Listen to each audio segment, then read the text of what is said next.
नमस्कार। MSD 6 के अंतर्गत आज हम द्विवेदी युगीन निबंध के विषय में चर्चा करेंगे। तो जैसा कि मैंने पहले भी बताया था, जब भारतेंदु युग के निबंध की बात आई थी कि निबंध जो है एक ऐसी विधा है जो सुनियोजित ढंग से लिखी जाती है। पहली बात तो ये है। दूसरी बात ये है कि जो निबंध है उसके अंदर जो महत्वपूर्ण तथ्य हैं, वो महत्वपूर्ण चीज़ें क्या हैं, वो है आत्मीयता के साथ लिखता है। व्यक्ति अपने मनोभावों को उससे जोड़ करके लिखता है। दूसरी, अनौपचारिक शैली को भी उसमें प्रयोग करता है, क्योंकि वो स्वयं से उसको जो है वो लिख रहा होता है। और उसके अंदर सजीवता, एकदम ऐसा लगता है कि कोई चीज़ बिल्कुल सामने प्रत्यक्ष हो गई। जब वो किसी चीज़ को लिखेगा तो वो चीज़ बिल्कुल सामने प्रत्यक्ष हो जाएगी। लेख में क्या होता है, लेख जो है वो भी इन्हीं रंगों का दूसरा नाम है, लेकिन हल्की सी रेखा है। वहाँ पर ये तीनों चीज़ें आपको नज़र नहीं आएंगी। कौन कौन सी तीनों चीज़ें? आत्मीयता, अनौपचारिकता या फिर हम कहें सजीवता, ये वहाँ पर नज़र नहीं आएगी। यानी वहाँ औपचारिक शैली होगी, औपचारिक भाषा होगी। लेख जो है किसी खास तथ्य को लेकर के लिखा जाएगा, तो वहाँ पर क्योंकि भाई आपने किसी के ऊपर लेख लिख रहे हैं तो वहाँ पर ध्यान देने की ज़रूरत है ना कि वो बारीक वो पॉइंट्स ना छूट जाएं। जो आप लेख लिखता ही व्यक्ति वो है जो एक अपनी कला में पारंगत व्यक्ति है, जहाँ भावुकता को हटा करके जब भी औपचारिक भाषा का प्रयोग हुआ होगा, उस औपचारिक भाषा के साथ आत्मीयता जैसे शब्द अलग हो जाएंगे, क्योंकि औपचारिकता है ना। औपचारिक भाषा में तो औपचारिक शिष्टाचार से युक्त भाषा होगी, सारे जो भाषा होगी वो साहित्यिक हो जाएगी। वहाँ पर जो सजीवता नहीं रह जाती, वहाँ तथ्य रह जाते हैं। लेख में तथ्यों का होना बहुत आवश्यक है, जबकि निबंध में सजीवता, सरलता, आत्मीयता, अनौपचारिकता, ये तथ्य महत्वपूर्ण होते हैं, क्योंकि निबंध व्यक्ति की पहली सीढ़ी है लेखन की। तो ये एक महत्वपूर्ण बात होती है। इसलिए इस युग में जिन्हें सच्चा निबंधकार माना जा सकता है वे दो चार ही हैं। स्वयं महावीर प्रसाद द्विवेदी ने अधिकांशतः लेख ही लिखे हैं। इसी प्रकार इस युग के लेखकों में श्याम सुंदर दास, मिश्र बंधु, स्वामी सत्यदेव परिव्राजक, अयोध्या सिंह उपाध्याय, माधवराव सप्रे, जनार्दन भट्ट, काशीनाथ जायसवाल, गौरीशंकर, हिरानंद ओझा इत्यादि लेखकार ही हैं, निबंधकार नहीं। यानी ज़्यादातर उनके लेख ही हैं, निबंध जो है वो ज़्यादा नज़र नहीं आते। भारतेंदु और द्विवेदी युग की संधि पर विद्यमान सच्चे निबंधकार हैं बाल मुकुंद गुप्त। निबंधकार के रूप में उनका यश शिव शंभू के चिट्ठे और खत पर आधारित है। इन चिट्ठों और खतों में गुप्त जी ने मुख्यतः अपने समकालीन अंग्रेजी शासन और उनकी नीतियों की आकर्षक ढंग से आलोचना की। इनमें एक और तीखा व्यंग है, तो दूसरी ओर पराधीन देश के नागरिक की पीड़ा। यानी एक अपने ही देश में व्यक्ति किसी दूसरे व्यक्ति के द्वारा दूसरे शासित हो, यानी मेरा ही घर है, लेकिन इस घर को कोई और अन्य व्यक्ति, यानी वो कोई थर्ड पर्सन आकर के यदि उस पर शासन करे और मैं उसके अधीन होकर के काम करूं, तो ये मेरे लिए कितनी पीड़ा की बात होगी। ठीक उसी तरीके से उस समय के लोगों के लिए, उस समय के भारतीय लोगों के लिए ये बहुत पीड़ा की बात थी कि उनके ही देश में कोई दूसरा व्यक्ति उनको शासित करता था। उन्हीं के समकालीन युग गोविंद नारायण मिश्र की भी कवि और चित्रकार, षड्ऋतु वर्णन, आत्माराम की टैटे जैसे गिने चुने निबंधों के कारण उल्लेखनीय माने जाते हैं। यद्यपि उनकी भाषा ऐसी है जो अच्छे अच्छे के दांत खट्टे कर दे।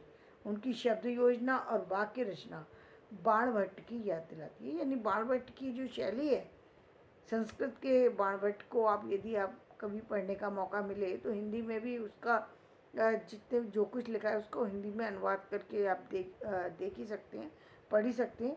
तो आपको पता लगेगा कि बाणभट्ट की शैली एक विशेष शैली मानी जाती है। और क्यों मानी जाती है ये पढ़ने पर ही आप समझ पाएंगे। वो समझाऊंगी तो वो शायद उसने मेरे लिए समझाना शायद इस समय संभव नहीं है और आपके लिए समझना भी। वस्तुतः द्विवेदी युग के 3 विशिष्ट निबंधकार हैं, माधव प्रसाद मिश्र, चंद्रधर शर्मा गुलेरी और सरदार पूर्ण सिंह। सुदर्शन के संपादक के रूप में मिश्र जी यानी माधव प्रसाद मिश्र जी ने राजनीतिक, साहित्य, तीर्थ स्थानों, पर्व, त्योहारों आदि से संबंधित अनेक लेख लिखे हैं, जिनमें विचारों के नीचे उनका व्यक्तित्व दब गया है। लेकिन सब मिट्टी हो गया, श्री पंचमी, कुंभ पर्व और विजयदशमी, रामलीला, क्षमा जैसे निबंधों में उनका भावुक, संवेगात्मक, राष्ट्रीयता की भावना से परिपूर्ण व्यक्तित्व खूब उभर करके सामने आया है। वे भारतीय संस्कृति, सनातन धर्म, राष्ट्र, संस्कृत भाषा और साहित्य के प्रति ऐसे प्रतिबद्ध थे कि इनके विरोध में कही गई किसी भी बात को सहन नहीं कर पाते थे। चंद्रधर शर्मा गुलेरी जितने प्रकांड पंडित थे उतने ही जीवंत और सरस व्यक्ति थे। उनका पांडित्य, जीवंतता और सरसता उनकी सभी रचनाओं में विद्यमान है। ये निबंध की मुख्य विशेषता है, लेकिन उनके निबंधों में ये विशेष रूप से परिलक्षित होती है। कछुआ धर्म, मारे से मोए कुठाऊं। कछुआ धर्म, अब देखिए यहाँ पर देखिए निबंध में मैं बीच में रोक करके आपको बताना चाहूँगी। कछुआ धर्म, अब आप इस पर निबंध लिखेंगे तो कछुए का धर्म क्या है?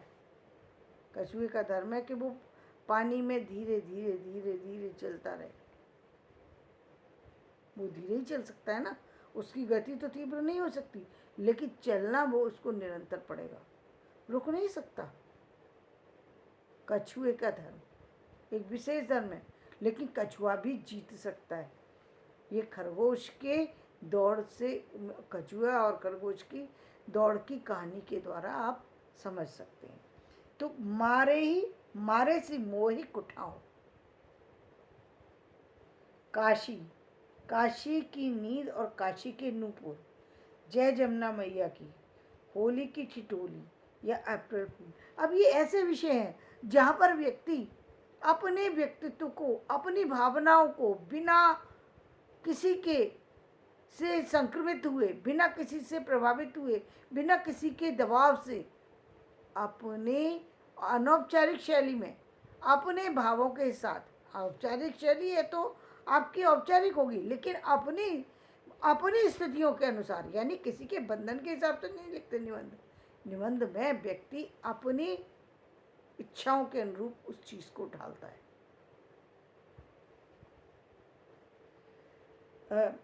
उनके व्यक्तित्व की इन विशेषताओं के साथ उनकी प्रगतिशील दृष्टि की भी अभिव्यक्ति हुई है। यानी वो बहुत ज़्यादा प्रगतिशील, यानी वो अब उस आने वाली जीवन की जो है चीज़ों को उन निबंधों के माध्यम से उन्होंने रखने की कोशिश की है। हास्य, व्यंग और संदर्भ बहुलता का उपयोग करते हुए अर्थगर्भित, वक्रतापूर्ण भाषा शैली में उन्होंने अपने निबंधों में अपने पांडित्य के बल पर रूढ़ियों और अंधविश्वासों पर प्रहार किया है। अंग्रेजी और पंजाबी के बहुत कुछ लिखने वाले सरदार पूर्ण सिंह ने हिंदी में केवल 6 निबंध लिखे। सच्ची वीरता, कन्यादान, पवित्रता, आचरण की सभ्यता, मजदूरी और प्रेम तथा अमेरिका का मस्त जोगी वाल्टर व्हिटमैन। अपने इन्हीं निबंधों के कारण वे हिंदी में अमर हैं। उनके इन निबंधों में उनका व्यक्तित्व इतना अधिक व्यक्त हुआ है कि उनके आधार पर उनके व्यक्तित्व की पुनर्रचना की जा सकती है। सरल, भावुक, आदर्शवादी काव्य में किसानों, गडरियों और साधारण लोगों के हृदय का हार समझने वाले सरदार पूर्ण सिंह ही हैं ऐसे निबंध लिख सकते हैं। उनके ये निबंध विशेष मनोदशा को व्यक्त करने वाले। मना स्थिति, अब किसकी है? जैसे गडेरिया की, यानी गांव के अंदर बहुत सभी किसानों के रूप में काम कर रहे हैं, लेकिन गडेरिया की स्थिति औरों से भिन्न होती है। गडेरिया को काम विंटर में ही करना पड़ता है, क्योंकि गडेरिया जाड़े में ही जो है वो भेड़ जो है वो ऊन देती है। ये तो जो गडेरिया भेड़ से जुड़ा हुआ है, यानी उसको कार्य ज़्यादा जो कार्य करने का मौका मिलेगा वो विंटर में ही मिलेगा। और भेड़ों का को के साथ में जहाँ फसल को रात में देखभाल करनी पड़ती है, भेड़ों को दिन में देखभाल करनी पड़ती है कि कहीं भेड़ को कोई ले ना जाए, उसके पीछे पीछे जाना पड़ता है। ये देखिए टॉपिक अलग हो सकते हैं, लेकिन इनकी बारीकियों को जब आप समझेंगे तो आपको महत्वपूर्ण बातों को समझ में आएंगी। तो धन्यवाद। मैं अपना वीडियो यहीं समाप्त करती हूँ। मेरा ये वीडियो पसंद आए तो इसे लाइक करें, शेयर करें, सब्सक्राइब करें।